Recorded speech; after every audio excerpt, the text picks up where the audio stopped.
Hey dudes and dudettes, this one is a long time coming due to bugs around Greenforge and changes that Lyran is still making to the combat interactions. But I think everything is in a relatively stagnating spot right now where the video will be relevant probably until release. I'll be using lae'zel, Astarion and Shadowheart due to mechanical simplicity. It's the end game of early access, so I assume you have some good gear, and I have decent grasp of the combat mechanics until now. Even though the only soft requirement for this guide is a smoke powder barrel to blow up the rocks. You can find one in the Blighted Village building with the forge. I think the people would usually miss that one. Or you can go way up to Walking's Rest at the entrance of the Zhentarim hideout. But even that is not essential, as you can establish contact with Nere by clicking on the rocks and then long rest twice to make him choke on the poison. This makes you miss a couple of items from the Dwegar and you won't get to rescue the gnomes. But you can always kill them beforehand to loot what they have. Alright, video over, that's all you need to. I'll show you two ways how to approach the fight so you're not reliant so much on RNG. The basic pre-fight conversation setup, the good side setup, and the final more chaotic setup to kill Nere. Давай! This is completely optional, but first you can go search for the Runepowder barrels in order to have an ace up your sleeve. Disregarding roleplay, you can get there by following along the path upstairs to unlock the two doors and jump down the ledge with Featherfall to avoid combat with the green mucuses. Once you get in the room and in conversation with the gnome that threatens to blow you up, you can one-shot sneak attack her and get both Runepowder explosives. If you feel that you don't have enough damage, you can simultaneously attack with 3 of your characters at once by sneaking with them and fast switching between them to issue an attack command with the control button. Use the barrel at your own discretion. The title of the video wasn't how to blow up Nere, but it can definitely make things a lot easier. Before even going to fight Nere, you should talk to Britfar, the leader of the Dwegar mercenary rebellion. You can convince him that you would like to take part in his plot to get Nere's gold. This will make a lot of the Dwegar on your side when you're fighting Nere, making sure that the black dwarfs don't overwhelm you. Then you can wander around and do some side exploration before blowing up the rocks, like giving Trin her boots or meet and talk to the other Dwegar. But most importantly, there's one out of combat kill that we can make before starting everything. Lure the Dwegar from the bridge with a few minor illusions down below. Sneak with everyone, bless yourself with the power of friendship and enter turn-based mode. There's a pretty high chance to hit, but I advise you to quick save at this point. Make sure she's close enough so your vision is not obscured and shoot a level 2 guiding bolt on her. Once she confronts you, select Astarion and sneak attack her from behind. This should kill her maybe 8 out of 10 times if you hit both times.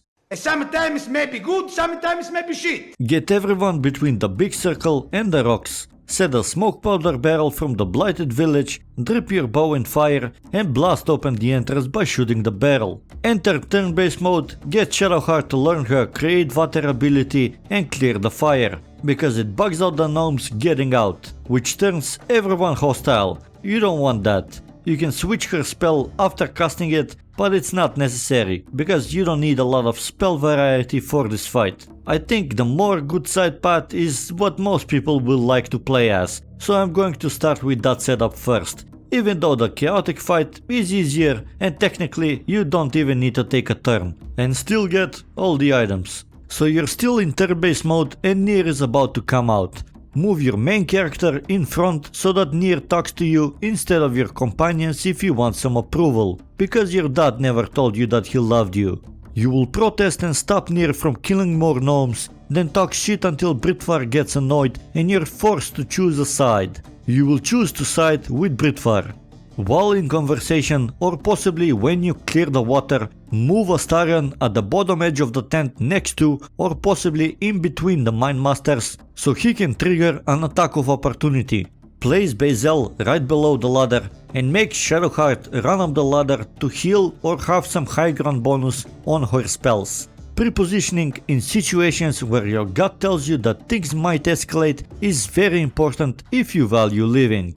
If you don't have gut, you can grow one in 12 months by deleting all your social media. Since you cannot control the initiative order, the enemies are higher level than us and we're not starting the fight with an alpha strike. I think the best solution is to play relatively defensively around the two main damage dealers, lae'zel and Astarion. If you have a support or caster main character, I suggest placing them next to Shadowheart up the ladder. And if you have a high health character or damage dealer, keep them on the ground next to Astarion, engage with the Mindmasters, the high value targets. They're high value because they can take control of your units and make them waste their action points by hitting yourself. And we don't like bullies on this channel. We are the The battle position is to incentivize the AI to engage lae'zel while Astarion and the rebellious Dwegar take care of the Mindmasters. Notice that all your allies and your characters are placed in a long line.